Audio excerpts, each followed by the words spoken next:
देखिए, ये आपकी थ्योरम है 6.3। इसको हमने पहले सोल्व कर लिया है और देखिए हम आपको समझाते हैं किस तरीके से, क्योंकि थ्योरम सही तरीके से समझ जाएंगे तो क्लियर हो जाएगा। देखिए हमने क्या इसमें क्या लिखा है, दो ट्रायंगल दी हुई है, टू ट्रायंगल है। कैसे ट्रायंगल है? जिसका करस्पॉन्डिंग एंगल्स इक्वल है, इनके करस्पॉन्डिंग एंगल इक्वल है और देयर करस्पॉन्डिंग साइड और सेम रेशियो प्रोपोर्शनल है। देखिए आपको हेंस करना है, प्रमाणित करना है कि ट्रायंगल सिमिलर हैं। ये आपके दो ट्रायंगल दिए हैं ए बी सी, आपको पता करना डी ई एफ क्या है, सिमिलर है। ए बी सी और डी ई एफ सिमिलर करना है।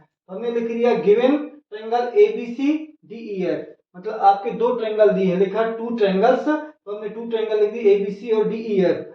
आपका दिया angle A equal angle D, आपका इसमें लिखा corresponding angle are equal, corresponding angle are equal, तो ये वाला एंगल और ये क्या है आपका इक्वल है, दिया ही है। इस आधार पर corresponding sides are same ratio proportional में है। तो देखिए हमारा A B upon D E और A C upon D F, ये लिख लिया A B upon D E और A C upon D F. ये साइड अपॉन ये वाली साइड और ये साइड अपॉन ये साइड हमने लिख लिया, इतना गिवन दिया हुआ है। अब आपको प्रूफ करना है कि ये वाला ट्रायंगल ए बी सी और डी ई एफ ये क्या है आपका सिमिलर है, ये सिमिलर का साइन है, सिमिलर है, आपको क्या है प्रूफ करना है। उसके लिए हमने कंस्ट्रक्शन किया है कि ये जो P है, P on the point DE में है और Q on the point DF में है, तो और इसको हमने क्या पी क्यू को ज्वाइन कर दिया है। इस प्रकार हमने ये कंस्ट्रक्शन कर लिया, जिस आधार पर अपना कैसा कंस्ट्रक्शन है कि ए बी इक्वल है डीपी के और ए सी इक्वल है डी क्यू के। मतलब इस वाले ट्रायंगल को यहाँ पर आपने मैंने क्या किया, सेव कर लिया कि जितना आपकी साइड ये है उतना ही साइड ये है, जितनी साइड ये है उतनी साइड ये है, जो ये इक्वल ये एंगल भी इक्वल होंगे उसके। देखो हमने इधर लिख लिया पी क्यू DE और DF रिस्पेक्टिवली, ये मतलब पॉइंट है, हमने बताया नहीं P पॉइंट इसके DE में और Q पॉइंट है DF में, तो P पॉइंट है DE में और Q पॉइंट है DF में रिस्पेक्टिवली क्रमशः।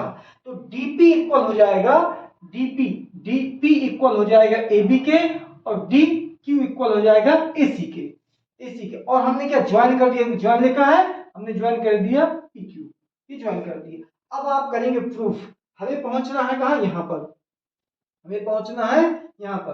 तो हमने लिखा ट्रायंगल ABC और डी ए बी सी और डी पी क्यू लिखा।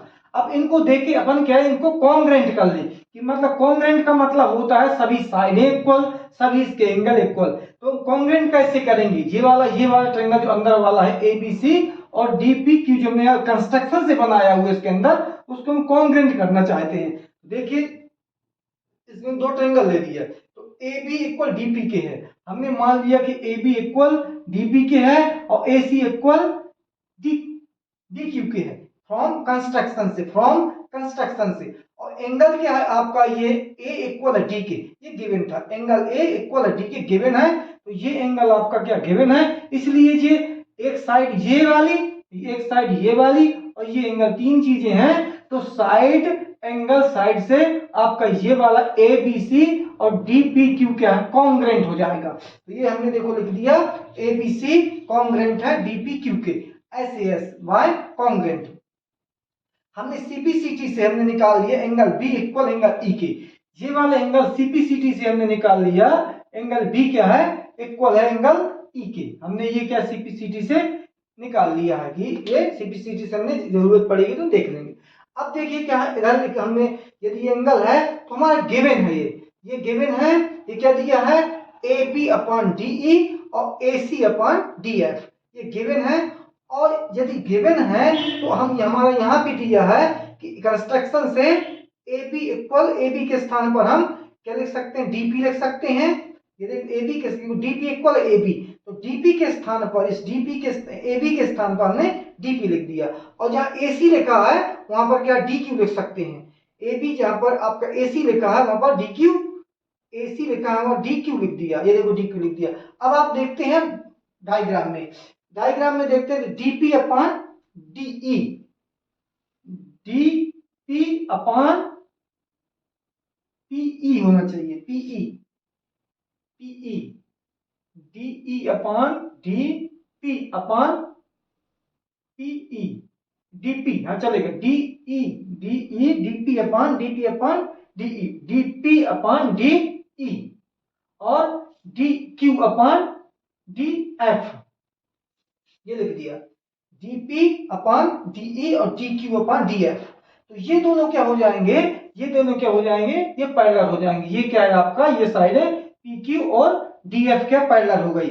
अब ये दोनों पैरेलल हो गई तो आप देख सकते हैं यदि ये पैरेलल है और ये वाला एंगल इसके इक्वल है, ये वाला एंगल इसके इक्वल है और ये वाला एंगल इसके भी इक्वल, तो ये दोनों एंगल क्या है, इक्वल होंगे।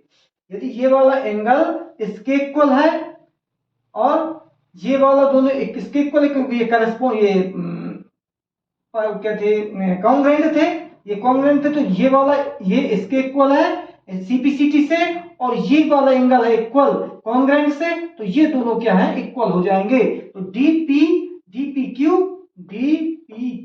इक्वल है DEF के, ये लिख दिया, किसके, DEF के, एंगल ई वाला लिख दिया, करस्पॉन्डिंग एंगल। इसी प्रकार DQP इक्वल होगा किसके, DFE के, या ओनली F वाला लिख दिया।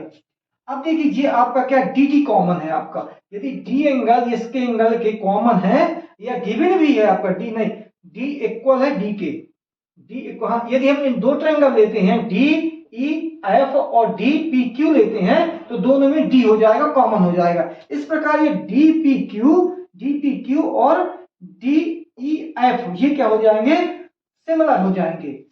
DPQ और DEF क्या है, बाय एंगल सिमिलरिटी, आपकी सिमिलरिटी हो जाएगी। यदि सिमिलर हो जाते हैं तो मान लीजिए ये दोनों सिमिलर हो गए। अब हमारा ये वाला जो है देखो प्रूव कर चुके हैं पहले, ABC कॉन्ग्रुएंट DPQ, ये हम प्रूव कर चुके हैं पहले। तो यदि ये क्या है आपका कॉन्ग्रुएंट है, ये सिमिलर है, तो ये देखिए आपके क्या है, ये यहाँ पर हम ये ABC DP कॉन्ग्रुएंट D किसके, ABC के, DPO कॉन्ग्रुएंट ABC के, तो यहाँ पर हम लिख सकते हैं ABC, इसलिए ABC क्या है, सिमिलर होगा DEF के बाय एंगल सिमिलर। इस प्रकार आप इसको प्रूफ कर सकते हैं।